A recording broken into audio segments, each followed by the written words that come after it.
Shamim farming and পেট জুতে আপনাকে স্বাগতম। মাত্র ১ চিমটি হলুদে ভ্যাকসিন ছাড়াই আজীবন সুস্থ থাকবে মুরগির বাচ্চা, যা কোনো ডাক্তারও জানে না। অনেক সময় দেশি মুরগির বাচ্চা ফোটার পর ১ সপ্তাহ না যেতেই দুর্বল হয়ে ঠান্ডা লাগে, পেট খারাপ হয়, এমনকি বাচ্চা মারা যায়। আমাদের ঘরে এমন একটি জিনিস আছে যেটা দিয়ে এই সব সমস্যা সহজেই দূর করা যায়। মুরগির বাচ্চা দ্রুত বৃদ্ধি করার জন্য ৩টি কথা খেয়াল রাখুন। খাবার, ঔষধ, উপায়। ঔষধ আপনার কাছে টাকা থাকলে কিনতে পারবেন, কিন্তু উপায়গুলো কিনতে পারবেন না। আর সেইগুলো উপায়গুলো পাবেন আমার এই চ্যানেলে।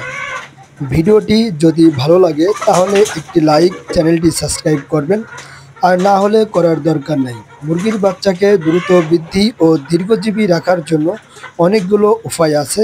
এর মধ্যে অন্যতম একটি অনেক দিন ধরে প্রাকৃতিক অ্যান্টিবায়োটিক এবং অ্যান্টি ইনফ্লামেটরি হিসাবে ব্যবহার হয়। তাছাড়া হলুদে থাকা কার্মিনিট নামক উপাদান শরীরের রোগ প্রতিরোধ ক্ষমতা বাড়ায়, যা মুরগির বাচ্চাদের ভাইরাস ও ব্যাকটেরিয়া সংক্রমণ থেকে রক্ষা করে। এখন প্রশ্ন আসতে পারে, কার্মিউমিন আবার কি?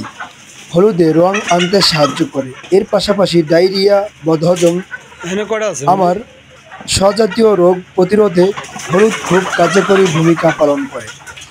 ঠান্ডাজনিত সমস্যা যেমন ঠান্ডা লেগে জ্বর হওয়া থেকে বাঁচায়, এবং বাচ্চাদের ছোটোখাটো আঘাত বা পায়ের ব্যথা হলে হলুদ রক্ত পরিষ্কার রাখে, ভিতর থেকে ক্ষত সারিয়ে তুলতে সাহায্য করে। এবার আসুন জানি মুরগিকে কিভাবে খাওয়াবেন। প্রথমেই আধা গ্লাস পানি নেবেন, হালকা কুসুম গরম করে এরপর এর সাথে ১ চিমটি হলুদের গুঁড়া মিশিয়ে দিবেন।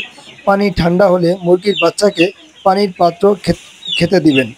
এভাবে দিনে একবার নিয়মিত সপ্তাহে ২ থেকে ৩ দিন খাওয়ালে যথেষ্ট। আপনার মুরগির বাচ্চা সুস্থ থাকবে আজীবন ইনশাআল্লাহ। যারা বলেন আমার মুরগির বাচ্চা পানি খেতে চায় না, আপনি চাইলে এটা খাবারের সাথে দিতে পারেন, তবে পানির সাথে দিলেই কার্যকারিতা বেশি পাওয়া যায়। এর পাশাপাশি দেশি মুরগির বাচ্চাকে আজীবন সুস্থ রাখতে চাইলে বাচ্চা জন্মের পর থেকে কিভাবে ব্রুডিং করবেন আমার চ্যানেলে ভিডিও দেওয়া আছে। ভিডিওতে বিস্তারিত আলোচনা করছি। ভিডিও দেখার পর আপনার উপকার মনে হয় তাহলে ভিডিওটি একটি লাইক এবং আমার চ্যানেলটি সাবস্ক্রাইব করবেন, নয়তো করার দরকার নাই। কথা হবে অন্য কোনো ভিডিওতে, অন্য কোনো টপিকস নিয়ে। সে পর্যন্তই সবাই ভালো থাকবেন। আসসালামু আলাইকুম।